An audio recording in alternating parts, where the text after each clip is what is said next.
నమస్కారం. ఈటీవీ భారత్ కు స్వాగతం. మీరు చూస్తున్నారు న్యూస్ టైం.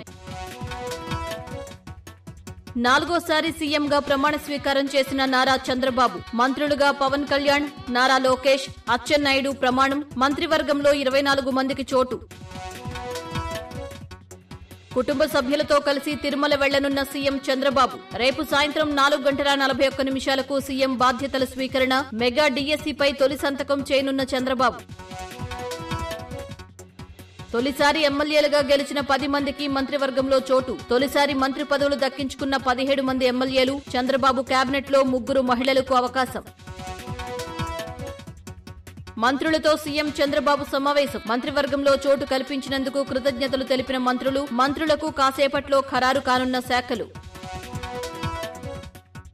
సీఎం ముఖ్య కార్యదర్శిగా ముద్దాడ రవిచంద్ర నియామకం. ముద్దాడ రవిచంద్రను నియమిస్తూ సీఎస్ ఉత్తర్వులు. తక్షణం బాధ్యతలు తీసుకోవాలని రవిచంద్రను ఆదేశించిన ప్రభుత్వం. చంద్రబాబుకు శుభాకాంక్షలు తెలిపిన పీసీసీ అధ్యక్షురాలు షర్మిల. గడిచిన 5 ఏళ్లలో నష్టపోయిన రాష్ట్రాన్ని తిరిగి గాడిలో పెట్టాలని వెల్లడి. రాష్ట్రాభివృద్ధిలో కాంగ్రెస్ పార్టీ నిర్మాణాత్మక పాత్ర పోషిస్తుందన్న షర్మిల. ఉండవల్లిలోని చంద్రబాబు నివాసం వద్ద సంబరాలు. టపాసులు కాల్చి సంబరాలు చేసుకున్న పార్టీ నేతలు. చంద్రబాబు, లోకేష్ కు శుభాకాంక్షలు తెలిపిన పార్టీ నేతలు.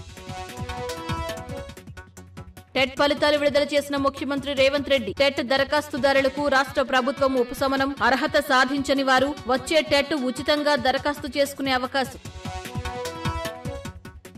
ఈ నెల 24 నుంచి 18వ లోక్సభ తొలి సమావేశాలు. వచ్చే నెల 3న ముగియనున్న పార్లమెంటు సమావేశాలు. మొదటి 3 రోజులు కొత్త ఎంపీల ప్రమాణం, స్పీకర్ ఎన్నిక.